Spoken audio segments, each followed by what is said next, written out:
Tenth में आ गए हो, अभी आपने रिजल्ट देखा टेंथ का कितना ही बेहतरीन गया है। बोर्ड दे रहे हैं इस साल आपको एंड काफी चीजें जो पिछले साल चेंज हुई थी वो आपको पता होनी चाहिए। आप उसके अकॉर्डिंग एक रोड मैप क्या रहना चाहिए। तो अगर स्कूल के टीचर्स ही पेपर बनाते हैं तो वो जो बुक फॉलो करते हैं, वो जो पढ़ाते हैं, उसके अकॉर्डिंग हमें एक एक चीज करनी होती है। कुछ आपके कंसेप्ट्स हैं जो आपको बहुत अच्छे से याद रखने हैं, ठीक है, मल्टीप्लिकेशन में स्पेशली। हेलो मेरे क्लास 10 के students, a very good evening to each and everyone out there and welcome you all to this amazing platform of ICSE वाला। तो आप अब 10th में आ गए हो, अभी आपने रिजल्ट देखा 10th का कितना ही बेहतरीन गया है एंड आई नो कि भाई वो रिजल्ट सेलिब्रेशन देखकर एंड सबकी परसेंटेज देख के आपके भी मन में आया होगा कि यार बढ़िया तरीके से 10th को फोड़ते हैं। बिल्कुल आना भी चाहिए, है ना।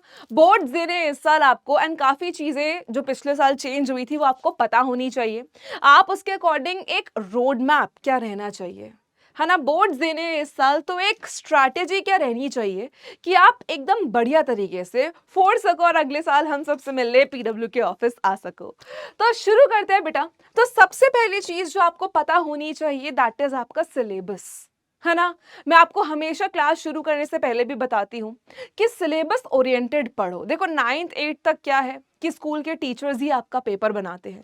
तो अगर स्कूल के टीचर्स ही पेपर बनाते हैं तो वो जो बुक फॉलो करते हैं, वो जो पढ़ाते हैं, उसके अकॉर्डिंग हमें एक एक चीज करनी होती है।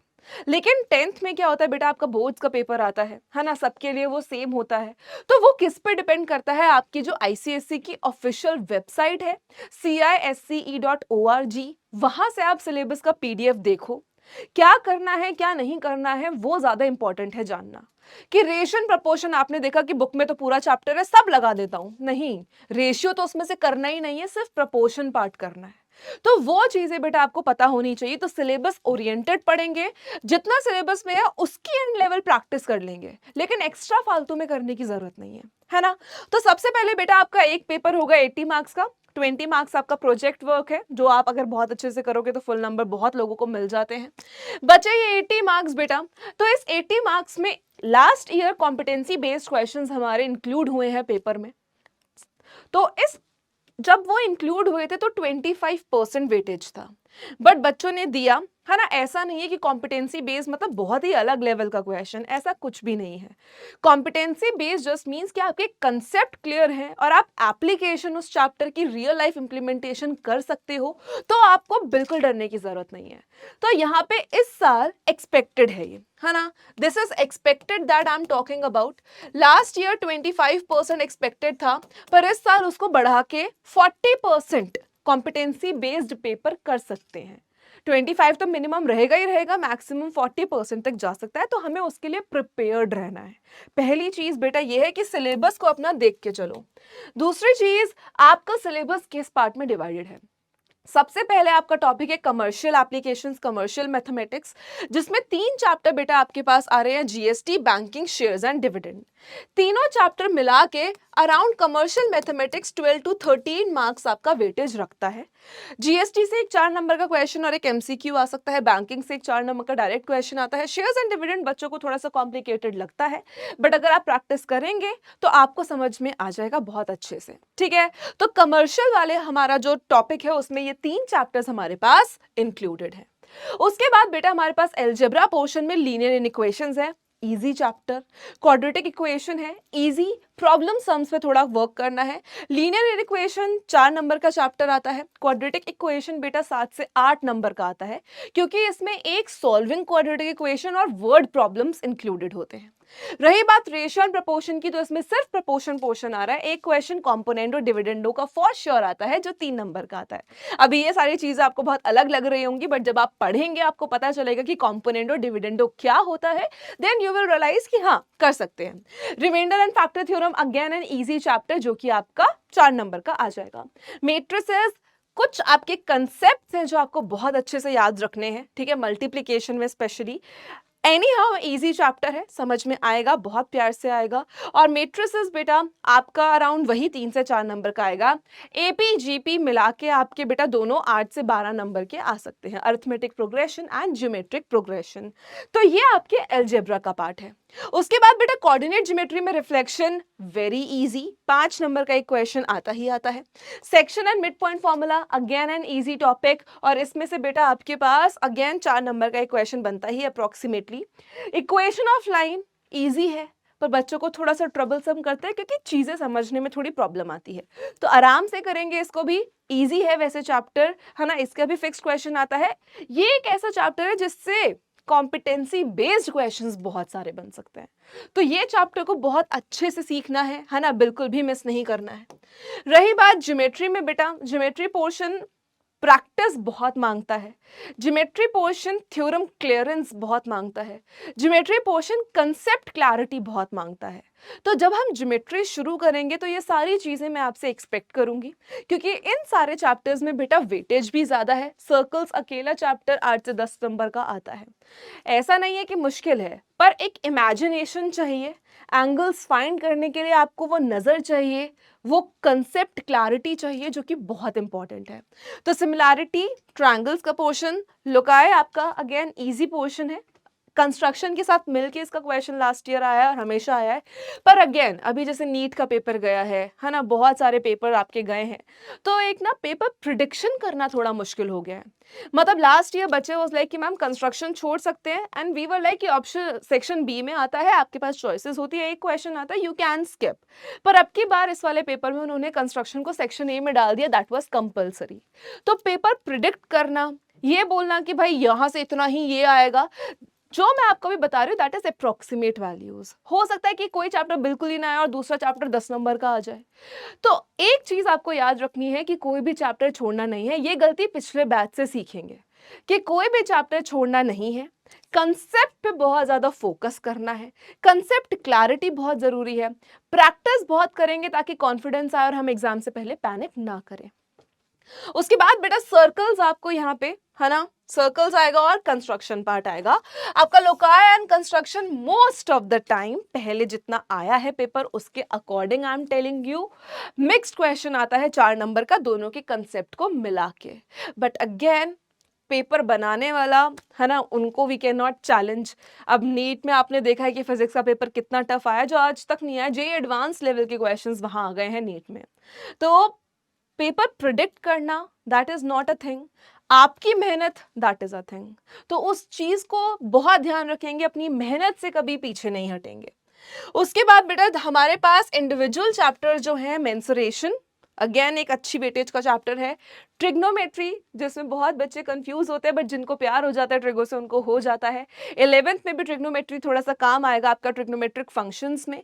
तो बेसिक्स अगर यहाँ से क्लियर रखेंगे, क्योंकि आपका 9th में भी ट्रिगो था, तो you have a lot of time basics clear करने के लिए। आइडेंटिटीज हम इसमें सीखेंगे। स्टैटिस्टिक्स का पोर्शन वेरी इजी, आपको कुछ चीजें ध्यान रखनी है, वैरायटी क्वेश्चंस नहीं बनता है। 12 से 13 नंबर का पोर्शन आता है सिर्फ स्टैट से। आपका ogive, histogram, mean, median, mode, quartile, ये 6 टॉपिक्स आपको बहुत बढ़िया तरीके से पढ़ने हैं। हिस्टोग्राम, ठीक है, और स्टैट्स में आप पूरे नंबर ला सकते हो बहुत आराम से, ठीक है। ग्राफ बनाते कैसे हैं, और अगर बना हुआ आ जाए तो उसको पढ़ते कैसे हैं, क्योंकि इसका भी एक क्वेश्चन सेक्शन ए में कंपलसरी आ गया था। तो छोड़ने वाली तो बेटा इस बार कोई चैप्टर में कोई भी पार्ट नहीं है। प्रोबेबिलिटी अगेन एक इजी चैप्टर है, ठीक है, पर इजी चैप्टर भी जब एग्जाम में आपको एक क्वेश्चन दिख जाए जो आपको नहीं आता, तो इजी चैप्टर भी टफ लगने लगता है। तो हमें उस चीज पे वर्क करना है। डेली कम से कम 45 minutes to 1 hour practice maths करनी ही करनी है। अभी जितने भी टॉपर्स के इंटरव्यू हुए हैं जिन्होंने विक्ट्री 2025 में थे, आप अगर उनके इंटरव्यूज देखोगे तो हर एक बच्चे ने यही बोला है कि न्यूमेरिकल्स वाले जो सब्जेक्ट्स है लाइक फिजिक्स, केमिस्ट्री और आपका मैथ्स, उनको मैम मैं मेजर टाइम देता था, क्योंकि उसमें प्रैक्टिस बेटा जरूरी है। You need practice in those field, ठीक है। तो इसमें आप कोशिश करना कि आप सिलेबस को समझना शुरू कर दो, ठीक है। CISCE.org आपकी वेबसाइट है जहां पे आप जाके अपना सिलेबस देख सकते हैं। हर एक सब्जेक्ट को चैप्टर्स में ब्रेक करो। ये मत सोचो कि मैं इस सब्जेक्ट को खत्म कर लूंगा, नहीं, चैप्टर वाइज चलो, क्योंकि सितंबर में फिर दिसंबर में आपके हाफ ईयरलीज, फिर प्री बोर्ड्स, प्री बोर्ड्स, ये सब भी हैं, तो आपको उसके अकॉर्डिंग भी देखना पड़ेगा। आप ईयरली प्लानर बनाओ, बट जितने बच्चों से हमने बात की है, जितने बच्चों ने बहुत अच्छे नंबर लाए हैं, वो अपना बेटा वीकली प्लानर भी बनाते थे और वो अपना मंथली प्लानर भी बनाते थे। पूरे साल का मत बनाओ, ठीक है, कोशिश करो कि वीकली बनाना शुरू करो और उसको फॉलो करना शुरू करो, एक आदत बनाओ अपने अंदर ताकि आप डेली सेल्फ स्टडी जरूर करो, ठीक है। Begin building ICSE text books concepts. Maths में बहुत बच्चे स्टार्टिंग की थ्योरी मिस करके सीधा एक्सरसाइज पे चले जाते हैं, बहुत बहुत खराब चीज है। मैथ्स की theory is one of the best theories, one of the best real life examples they show you in that theory so that you can relate to the chapter with day to day life. उसके बाद बेटा use this phase to finish easier chapters. तो GST है, banking है, easy chapters हैं ये दो। Shares and dividends में थोड़ा दिक्कत आ रही है, प्रैक्टिस करो ज्यादा, कंसेप्ट्स रीबिल्ड करो। तो आपको स्टार्टिंग के मंथ्स में बेटा ये चीजें फॉलो अप करनी है। उसके बाद बेटा जुलाई टू अक्टूबर के टाइम में आपको कोर लर्निंग शुरू करनी है। Practice weak subjects daily. अगर आपको लगता है कि आपकी साइंस वीक है तो साइंस डेली प्रैक्टिस करो, मैथ्स वीक है तो मैथ्स डेली प्रैक्टिस करो, ठीक है। Do as many numericals as you can बेटा, जितने न्यूमेरिकल्स हो सकते हैं आपसे उतने करो। Weekly chapter wise self test, very very important. Test से मत भागो, टेस्ट तुम्हें ना एक रियलिटी चेक देता है, समझ रहे हो, एक रियलिटी दिखाता है तुम्हें कि तुम्हारी प्रिपरेशन कितनी है, जो कि बहुत इंपॉर्टेंट है जानना। समरी नोट्स सेल्फ मेड, अपने खुद के नोट्स बनाओ और वो बहुत हेल्प करेगा तुम्हें, क्योंकि चाहे तुम्हारी राइटिंग गंदी है ना, बहुत ही गंदी है, किसी और को समझ में नहीं आता, कोई बात नहीं, तुम्हें समझ आता है, बस उतना चाहिए। तुम्हें अपनी हैंड राइटिंग समझ में आती है, अपने नोट्स खुद बनाओ। उसके बाद बेटा रिवीजन एंड मॉक टेस्ट नवंबर जनवरी में आपके शुरू, नवंबर टू जनवरी के फेज में आपके रिवीजन शुरू हो जानी चाहिए, क्योंकि दिसंबर से आपके बोर्ड्स शुरू हो जाते हैं, ठीक है। रिवीजन ऐसा नहीं पूरे पूरे सारे सब्जेक्ट्स का रिवीजन, जो चैप्टर्स हो चुके हैं, जो चैप्टर्स आपको वीक लगते हैं उनका रिवीजन दोबारा करना शुरू करो। Focus on time management during mock test. बहुत बच्चे होते हैं, मॉक का मतलब होता है मजाक, जैसे कि मॉक ड्रिल है ना, तो लोगों को लगता है मजाक है, नहीं, लेकिन उससे हमें एक आइडिया मिलता है कि जब सच में वो चीज हमारे साथ होगी या हमारे सामने होगी तो हमें उसको कैसे हैंडल करना है। क्योंकि इंसान को ना सब कुछ आता है, अपने ऊपर कॉन्फिडेंस बहुत है, एवरीथिंग, पर जब सिचुएशन खड़ी हो जाती है ना, उसमें हैंडल करना बहुत लोग नहीं कर पाते हैं। तो मॉक को बेटा मजाक नहीं समझना, it is just your preparation कि आप एग्जाम में वहां बैठे हुए एग्जामिनेशन हॉल में पैनिक ना करो, ताकि आपका कॉन्फिडेंस लूज ना हो, आप नर्वस ना फील करो। तो उस चीज को बहुत ध्यान रखेंगे कि आपको मॉक पेपर जब आप दोगे, सैंपल पेपर, स्पेसिमेन पेपर जब आप लगाओगे, तो 3 आवर्स ड्यूरेशन वहां टाइमर चलना चाहिए, ताकि आपको टाइम प्रेशर भी हो, आपको सब्जेक्ट प्रेशर भी हो। Pre board exam seriously join करेंगे, जो बहुत बच्चे नहीं करते हैं, मजाक में लेते हैं, पर वो बहुत इंपॉर्टेंट है आपके एग्जाम्स और आपके मार्क्स को बूस्ट करने के लिए।